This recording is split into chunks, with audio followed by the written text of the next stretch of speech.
sobriety date is June 24th, 1984, and it's cool. By the grace of God, you know. I don't know a whole lot, though. I really don't. I'm kind of a moron when it comes to like figuring things out, but progress, not perfection. That's what I say.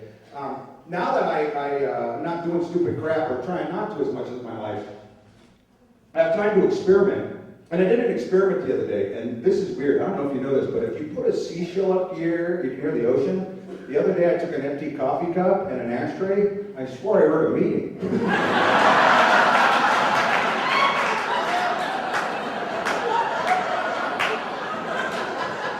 If a joke's kind of corny, I'm going to do this, okay? I'm going to throw it into the crowd. Are they all other people? Do we have any Al-Anon people here tonight? We have Al-Anon people. You can speak up. Oh, that's awesome. That's great. Okay. I need a ride home.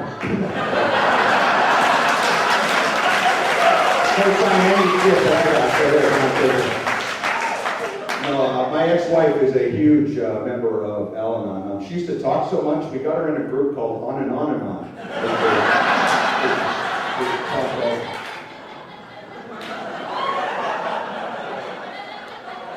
She's an awesome lady, though. She saw right through my crap, and that's why, you know.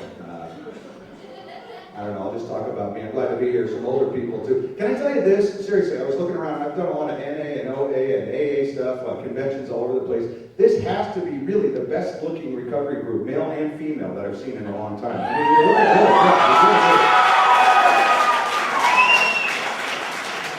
I'm thinking maybe, I don't know, you drank for a week and then went, nah, not for me. And then you came in because you all look so darn good, really. As I get older, I'm accepting my age. I think it's awesome that I made this age, because considering the crap that I did, are you kidding me? I could have died at any time. But stuff's changed, it certainly has. I used to fantasize about two women naked in my tub. Now I fantasize about sitting on a porch, wearing suspenders, white t-shirt, black socks, and sandals. Really, it's sad. There's still two women in my fantasies, and just now they're bringing me hot soup, which is weird. I'm 2 years away from calling women gals, you know what I mean? Hey, you're a nice gal. Why don't you get my sport coat? We'll go down to the malted shop and have ourselves a phosphate. How about that? I find myself talking to guys in the street. They don't even ask for advice, you know? This guy came up the other day and he goes, hey man, can you spare me change? I said, come here. Change is all around you. Just be brave enough to find it, right? Then I walked off like a lobster. I did that once in a show. I used to do it like this, and somebody said, no, that's a crab. Lobsters go forward. So,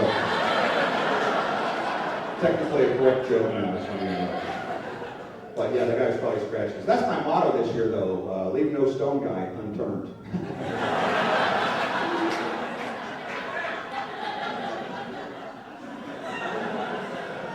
You know what's interesting? Some of these dudes on the street, and I have a lot of compassion because I could have been there, they're smart guys. These guys are talking to each other, you just don't hear the other part of the conversation. A couple of months ago, I was in New York City, there's a guy walking around going, don't make me wear the red shoes, don't make me wear the red shoes. I'm in Union Square, San Francisco, 2 weeks ago, there's a guy going, put on the red shoes, put on.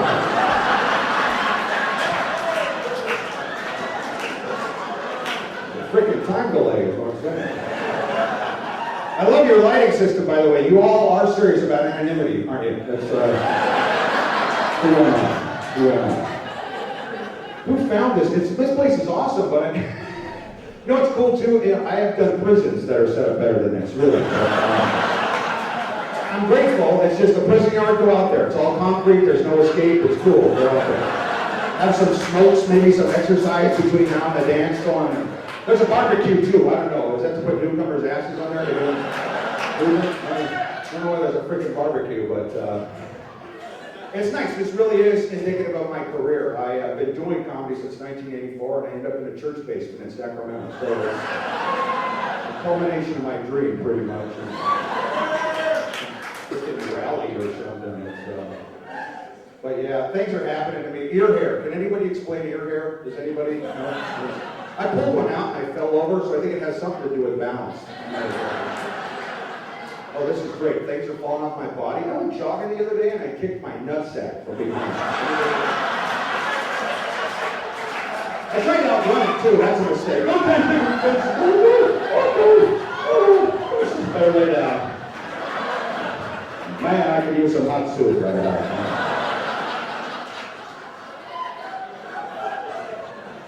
Things I used to think were hip, not so hip anymore. David Lee Roth, remember him? Lead singer for Yeah. Couple of you do. Yeah. Awesome. Do you know this? He is also an emergency medical technician. Did anybody know that? Did anybody? Doesn't that scare you? You can get in a drunk driving accident, get CPR, and have your blood alcohol doubled. Gets out of the ambulance. Thank you. Somebody older, my friends, my fans. I don't know, I used to listen to Aerosmith at times. I like Aerosmith. Cool thing about them, they're all in recovery now, but you know what's awesome? Think about this. You could never talk their stories in a meeting. Are you kidding? I lost my job and my wife left me. Yeah, we burned down the Marriott.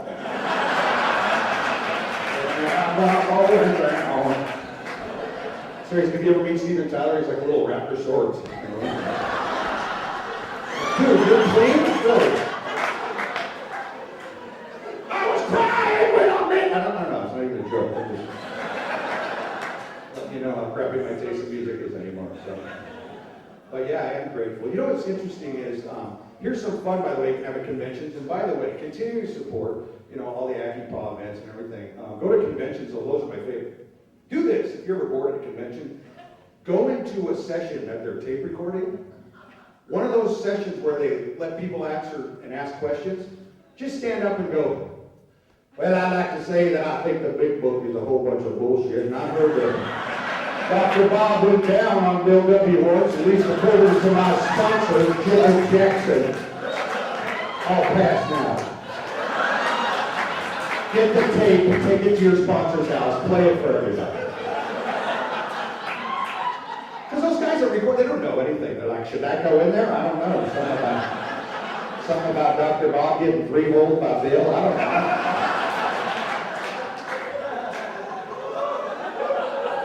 You know, some people make up stuff about the founders too. That's always awesome. It's like, oh, well, I heard that Bill was doing crack and Lois was a whore, and I just stopped. You know, shut up. It's ridiculous.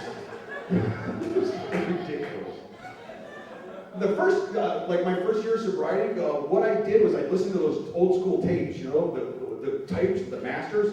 But here's the thing, though. I couldn't listen to my sponsor unless he sounded like this. Oh, really? I wish you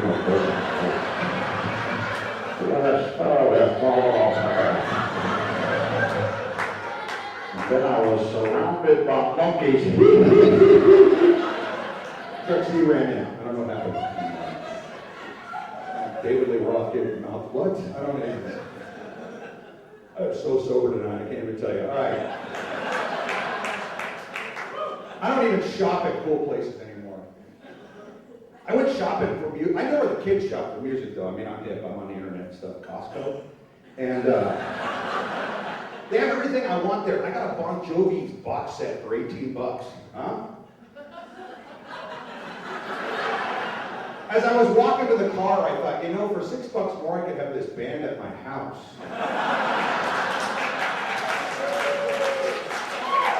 For another $3, I'd clean it, I'm pretty sure.